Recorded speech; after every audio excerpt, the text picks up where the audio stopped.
this name for you. If you come closer, I can whisper in your ear. Hey guys, Sam here, welcoming you back to the Bradford City Road to Glory career mode and welcoming you to Europe. Now, of course, this isn't the first game that we've had in Europe. You've seen it in the post-commentaries of the last couple of episodes. We picked up two losses, a 1-0 against Lazio and a 1-0 against Braga, two very good teams, but the team that I thought we could possibly pick up points from was Shamrock Rovers. They're also on no points at the minute. Their goal difference is actually better than ours, which goes to say something, but we're going to have this game against Shamrock Rovers as we take a look at the league. We both actually have a -2 goal difference, but they've actually scored a goal. We've obviously picked up two 1-0 losses, so today's game and another game are going to be in today's live com portion of this video, and then we'll have 3 games post-com like we've been doing in the other episodes. So, of course, you see answers to the question of the day at the bottom of the screen, guys. If you want to get into the video, make sure you answer the question of the day at the end of the video. And if you want to see what these guys are answering, you have to check out the last video to see what the question of the day for that was. So make sure you stay tuned for the entire episode so you can also be a part of the video and just leave a comment and just, yeah, get involved, really. So let's get into this game against Shamrock Rovers. It'll be a bit of a different lineup against them. And let's hopefully pick up 3 points. There it is, guys. Full time, 0-0. Against Shamrock Rovers. They defended so well, like, I don't understand. We just couldn't break down that defense, not even getting a shot on target or anything. We just couldn't do it. 49% possession for us, 51% possession for them. A very boring game. Both teams just couldn't break down each other, and it just led to a really, really bad match. Andrew Halliday, or Andy Halliday, picks up the man of the match vote, and he was controlling things on that left-hand side, trying to make things happen. As you can see, he made 6 out of 7 of his passes and 3 out of 3 of his dribbles. He also got 3 tackles in, so he was just bossing it down that left-hand side. And everyone else was just average, guys. We just couldn't do anything. And unfortunately, we don't pick up a win in the Europa League so far. The next game is in the Premier League against Queen's Park Rangers, who currently sit in 18th position, yet to get a win on the board. So hopefully they don't get their first win today against us. It's going to be a tough game, especially on Legendary. I'm finding it difficult to break down defenses, but hopefully QPR, not the stronger side. Let's try and pick up a couple of goals in this game. Pom, can you make something happen here? Picks out Halliday. Back to Akpom, if he can find Isgrove. Oh, it's Taylor, actually, and Taylor puts it in the back of the net. Brilliant passing play from the guys there. Halliday to Akpom, Akpom back to Taylor, and Taylor with a beautiful turn. I thought it was Isgrove at the start, because they kind of look a bit similar. But a beautiful turn here, and just slots it past the goalkeeper, makes it 1-0. Perfect start to this game. Oh, it's a good ball. Oh my goodness gracious. QPR going for the Techers. Santo now threads it through to... Oh, Ide. Ide, where was the defense there? Look at that, it was so easy. I don't know where the defense was. McCarthy's just running around and it's 1-1. Oh no, Matthew Phillips finds DeSanto. This could be 2-1 to QPR. Oh my goodness gracious. What play from Queen's Park Rangers that was. Wow. Wow, that was beautiful football from QPR. Phillips found DeSanto, took his time, found, I think, Diakate. I don't know who that is. I can't tell just from looking at them. I'm not sure who scored that goal. It's Ide. Ide for his second goal. What a finish with the outside of the foot. Are you kidding me? Halliday finds Isgrove making a very good run. If he could pull this in to somebody. Yedlin is at the back! DeSanto finds Ide, who's on his hat-trick. Picks out Davis. Oh my god. Oh my god. Are you serious? QPR. I couldn't touch them, guys. I couldn't touch them. 3-1 and just absolute implosion in the back. Implosion. Why can't I not just get the ball off of him? I don't understand, man. I don't understand. I tackle him. Why didn't I get the ball off him? Why?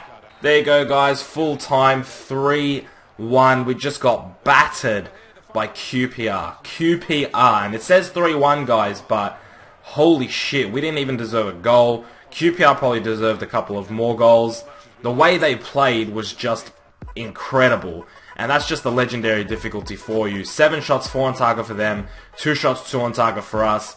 Get absolutely spanked by QPR. and our highest rated player was Chuba Akpom for his assist for the goal for John Taylor. It was a great assist, and we seemed to be playing well, and then everything just went to shit. As you can see, we ended on a 4-1-2-1-2, really went for it at the end, and just got battered by QPR. I don't know how else to say it. Alright, so we'll kick off the post-commentary with a game against Charlton Athletic in the Capital One Cup. There'll be 2 other games after that. Stay tuned, it's a very quick highlight reel sort of thing at the end. Then we'll see the MVP results and the question of the day. So I hope you did enjoy this episode, guys. Let's get into some post-commentary.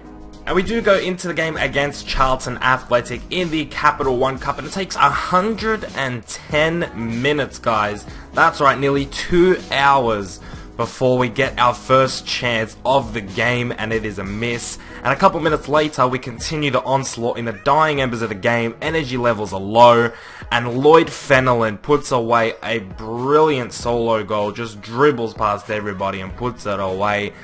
Not forcing the penalties, gets us out of trouble and gets us the win over Charlton Athletic in the dying embers of extra time. It wasn't easy, actually. It was a very grinded out 1-0, but Fenelon does the work and gets himself a vote for his goal. He was really the only person that stood out and did anything, and Harrison Reed actually got injured in that match, which is unfortunate. But we're going to the Premier League game against Middlesbrough, who have been promoted into the Premier League, which is very good to see. They're a very, they're one of those teams that when I was growing up, they were in the Premier League. You know, they're that sort of team that I remember in the Premier League, and in my eyes, they're always a Premier League side.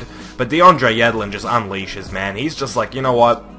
It's cool, you're Middlesbrough, but I'm DeAndre Yedlin. I'm the man here at Bradford City, you know, I am the man in this back four. I can go forward and I can have a shot if I want. Don't leave me open. That is the sign that Yedlin was pretty much telling these guys, and the entire Premier League, not just Middlesbrough. He's saying, don't leave me open, because I'm going to have a shot, and it was an incredible shot. I didn't expect it to go in. But if you guys watch me, you guys will know that I love taking long shots, and with my fullbacks especially, outside of the foot shots, I love those long shots. I do it all the time, whenever I can, and when it comes off, they look absolutely beautiful. I love those outside the foot long shots, so good to see Yedlin get a goal, but bloody hell, what a hit that is. One of the better goals I've scored this season so far, especially because there's been so few and far between, you know, there's not been that many goals. And, you know, then we concede something like this. McCarthy, what are you doing, mate? What are you doing? He's so... I don't understand McCarthy, right? Because he actually, has really good games, but he'll make one mistake. He makes, 10 saves a game, and then he'll make one bad save, and it'll cost us a goal. And that's really how I describe McCarthy. He's good, but what you guys see is the bad stuff, because I don't really show anything that's not... you know, good on the opponent's side. As I say that, Isgrove, fluffs up a shot. I'll only show, chances that are half decent or, you know, stuff like that. So, when McCarthy's saving shots and it's not going in, on the opponent's side of things, I don't like showing too much, because I don't want to take away the time showing the opponent's things. I also want to show what I'm doing and how the team is doing for me, how my team is doing, how the career mode team is doing. So that's my thought process. So you guys don't really get to see the good saves that he makes. You guys get to see the blunders that he makes, and he has one every so often. It's got to be said. It's not the best. He does have them every so often. Every couple of games he'll make a bad decision, or he'll dive out of the way. But that's not really down to McCarthy. That's down to just the goalkeepers in FIFA 15, the improved goalkeepers in FIFA 15. But nevertheless, we're in the game against Lazio. I didn't even mention in the Europa League, and yeah, I didn't really expect to win this game, and I don't think Lazio were going to let me win this game. Great header to finish off the second goal for Lazio then. Really, I just didn't want any injuries. Lazio were having their way with me. They were having a bit of fun, knocking the ball about. You know, they're going to win, pretty much they're going to win the group stage, I'm assuming. They're going to be first in the group stage. And they're probably one of the favourites to win the entire Europa League. I mean, Lazio in FIFA 15 have an incredible side. The likes of Felipe Anderson, is that his name? Just absolutely amazing talents in that team. If you guys haven't done a Lazio career mode, I'd suggest you do it before FIFA 16 or in FIFA 16. But that is the league table at the end of this episode, and this is the MVP runnings at the end of this episode. And of course, the question of the day. Make sure you get your answers down below for a chance to be featured in the next episode. Thank you guys for the continued support. I'll see you guys in the next one very soon. Also, quickly, I do want to apologize that it's taken a little while to get this one out. I've had so many other different videos going up, whether it's reviews or survival career mode or that FIFA 16 vote video, so, you know, there's been a bunch of different stuff. So I'm sorry that the Bradford's taken a backseat and it's taken a little bit of a while for this to come out. It's been about 4 days since the last one, but hopefully you guys enjoyed it. As I was saying before, I'll see you guys in the next one very soon. Keep it real.